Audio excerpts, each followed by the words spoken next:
Hello everyone, my name is Hamza and today I'm going to be telling you about the book Al Capone Does My Shirts. This is one of the most requested books. I'm located in Cairo, Egypt, at the American International School in Egypt.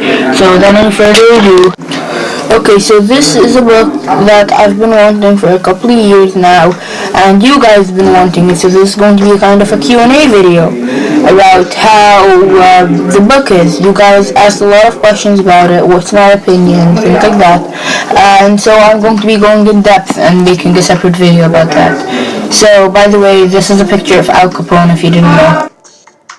Okay, so the first question is, how well does the author convey the era? I think he did it actually pretty well. He copied the era pretty well. He had like pale bread pictures and he didn't choose a lot of silver. It was very pale. He has the black and white pictures, not very much color, so it's overall pretty good.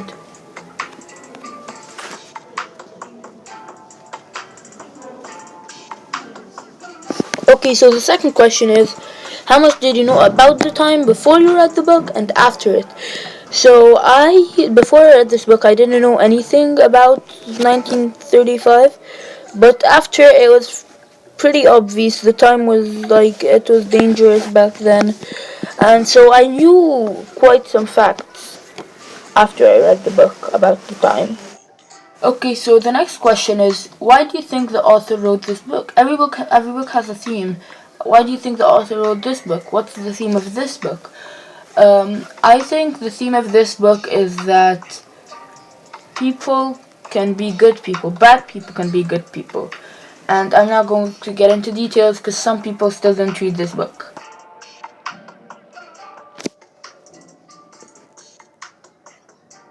Okay, so the next question is, are there any characters in the story that you recognized before? Some of the real characters in the historical fiction, since some of it is real. And I did recognize some people like Al Capone and Machine Gun Kelly. These were some of the biggest criminals ever because Al Capone was the second biggest drug dealer after Pablo Escobar. Okay, so the next question is, why do you think historical fictions are so popular among a lot of readers? And the answer to that is pretty simple. It's because historical fictions can grab eyes very quickly, and if somebody has a history class, he's going to be able to learn and read at the same time. So if someone likes reading and he also doesn't want to get a bad grade, he should do that because it's much easier. Okay, so this time my friend Zach was going to ask the question, so I'll just let him ask it because he's the one that came up with it. Do you think that this is an actual historical fiction? I actually think it is because it happened in 1935 and that's pretty long ago. I don't think my grandfather wasn't alive back. I don't know anybody personally that old. So overall, this is a historical fiction book. In my eyes, some people think that it isn't, but in my eyes, it definitely is a historical fiction book because of how old it is. It's overall really good, though, even though if it's historical fiction. I didn't like historical fiction before, but now I like it. So, okay, so this person just wanted to call, so let's just go ahead and call him. I'm not sure if you can hear him ringing. Hello? Hi. I was calling because you DM'd me your number and I wanted to see if you had any questions. Actually did. What are they? The first question is, were there any problems with the character in the book? There was one main problem where Miss Flanagan had a problem with the principal, with Al Capone, because he wanted him to do his shirts, clean them, and his mom didn't agree. So he decided to do that. Do you think that the problems were good, or do you think they were just useless? I think that they said that good people were. I think the overall theme was that good people became bad people. Can you talk more about the scene? Of course I can. Okay, so the scene was pretty good. I liked how he asked people questions a lot, and there was a lot of, I think, a little bit too much dialogue. But the overall theme was bad people can become good people. Okay, so see you later. Maybe we can call after I'm done with this. Okay, bye. Okay, so I just answered the question. Okay, so the next question is, did you find any clues, or did you find any clues or use any clues to determine the time of the book? It actually said it like right at the top. Like it said that they live in Alcatraz, and it said like every chapter it said 1935 and like Thursday something, Sunday something, Wednesday something, something like that every chapter. So I pretty much knew that the whole time.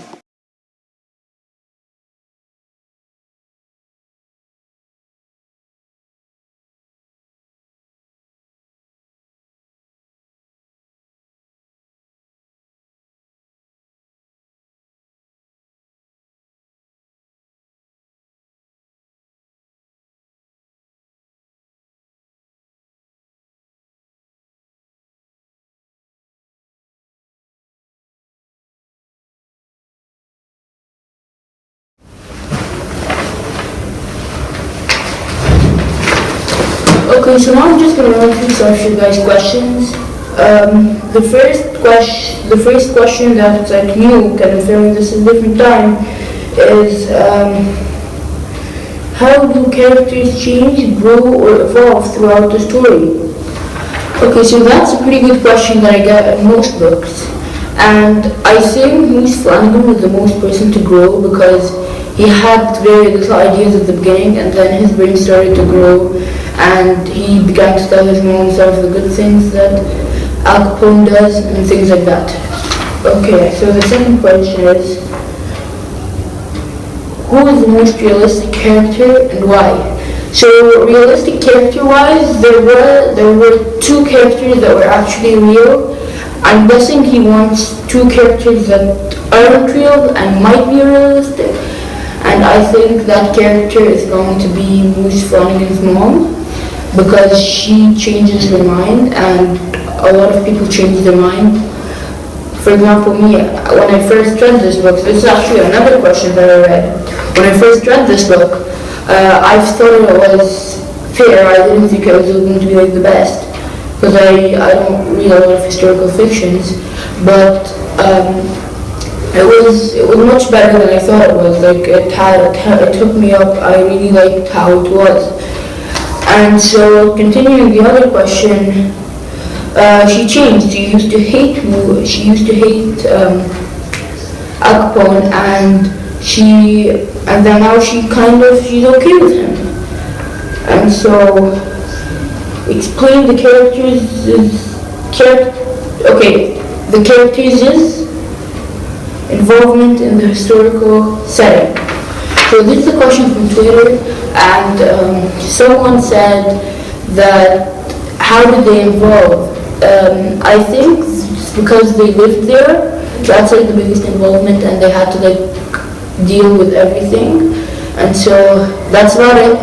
See you guys in the next video.